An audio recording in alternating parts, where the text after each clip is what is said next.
Hello friends, welcome back to our channel. It's Rani vlogs. ఇవాళ అయితే మనం అందరికీ నోరూరించే బ్రెడ్ హల్వా ఎలా చేయాలో చూద్దాము. సో బ్రెడ్ హల్వా అంటే అందరికీ ఇష్టం కదా. సో అదే బ్రెడ్ హల్వాని మనం ఇప్పుడు బెల్లంతో ఎలా చేయాలో చూద్దాము. సో మన ఛానల్ కనుక ఫస్ట్ టైం ఎవరైనా చూస్తుంటే ప్లీజ్ సబ్స్క్రైబ్ చేయండి, లైక్ చేయండి, షేర్ చేయండి. Thank you. ఇప్పుడైతే మనం వీడియోలోకి వెళ్ళిపోదాం. ఫస్ట్ అయితే ఈ బ్రెడ్ హల్వాకి నేను 6 స్లైసెస్ తీసుకున్నాను బ్రెడ్వి. సో ఈ బ్రెడ్ని ఇట్లాగా కట్ చేసుకోవాలి. 4 ముక్కల్లాగా ఒక్కొక్క బ్రెడ్ 4 ముక్కలు ఇలా కట్ చేసుకుంటున్నాను. సో నేనేమి బ్రౌన్ పార్ట్ ఉంది కదా, ఆ ఎడ్జెస్ ఏమి కట్ చేయట్లేదు, ఆ ఎడ్జెస్తో పాటు వేసేస్తున్నాను. సో ఇట్లా 4 పీసెస్లా కట్ చేసుకున్న తర్వాత నేనైతే మామూలు శాండ్విచ్ బ్రెడ్ అయితే యూస్ చేస్తున్నాను. మీరు ఏ బ్రెడ్ అయినా యూస్ చేయొచ్చు, అంటే మిల్క్ బ్రెడ్ కానీ శాండ్విచ్ బ్రెడ్ కానీ మీకు ఏది అవైలబుల్లో ఉంటే ఆ బ్రెడ్ అయితే యూస్ చేసుకోండి.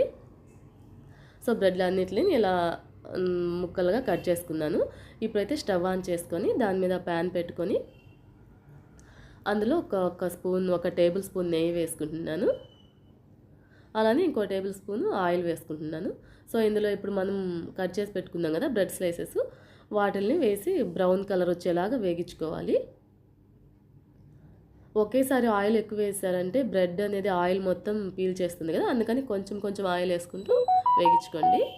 సో నాకైతే ఇలా బ్రెడ్ వేగిపోయింది. ఇవి తీసేసి మళ్ళీ ఇంకొక బ్యాచ్ వేసుకొని వేగిచ్చేసాను మొత్తం బ్రెడ్ అలానే. ఇప్పుడైతే అదే బాండీలో కొంచెం నెయ్యి, 1 టేబుల్ స్పూన్ నెయ్యి వేసుకొని నేను డ్రై ఫ్రూట్స్ వేగించుకుంటున్నాను. డ్రై ఫ్రూట్స్ వచ్చేసి బాదం పప్పు తీసుకున్నాను, అలానే జీడిపప్పు తీసుకున్నాను, కిస్మిస్ కూడా తీసుకున్నాను. ఫస్ట్ అయితే ఇవి వేగిస్తున్నాను.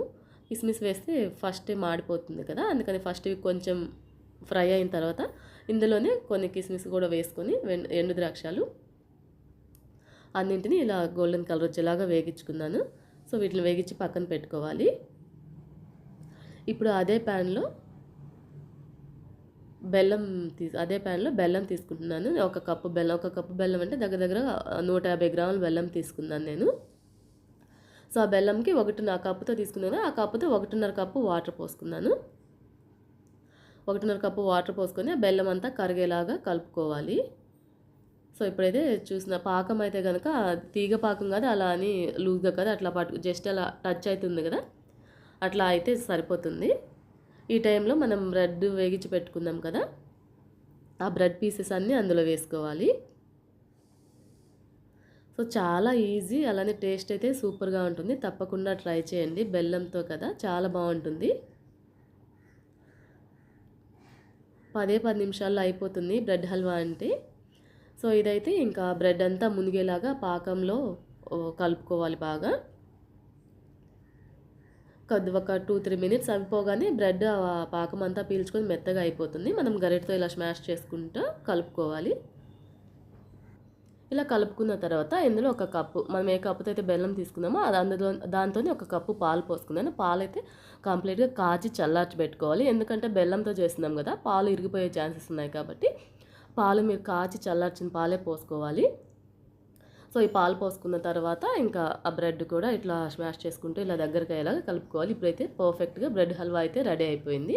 సో ఈ స్టేజ్లో ఉన్నప్పుడు మనం ఆల్రెడీ వేగించి పెట్టుకున్నాం కదా డ్రై ఫ్రూట్స్, ఆ డ్రై ఫ్రూట్స్ అన్నీ ఇంకా ఇందులో యాడ్ చేసుకోవాలి. నేను డ్రై ఫ్రూట్స్ వచ్చేసి ఇవి వేగించాను కదా, అవి వేసాను. అట్లనే ఒక 2 స్పూన్స్ మిలాన్ సీడ్స్ కూడా వేసుకున్నాను. సో ఇవన్నీ వేసి కలుపుకుంటే అసలు బ్రెడ్ హల్వా అంటేనే ఎన్ని డ్రై ఫ్రూట్స్ ఉంటే అంత టేస్ట్ వస్తుంది కదా. సో డ్రై ఫ్రూట్స్ కూడా వేసుకోవాలి. ఇందులో నేను ఇలాచీ పౌడర్ కూడా వేసాను, ఆ క్లిప్ మిస్ అయింది. సో ఇలాచీ పౌడర్ కూడా వేసుకోండి. ఇవన్నీ వేసుకొని స్టవ్ కట్టేసుకొని మంచిగా కలుపుకోవాలి. చూసారా, మనం వేసిన నెయ్యి ఇలా అంతా బయటకు వచ్చేస్తుంది కదా.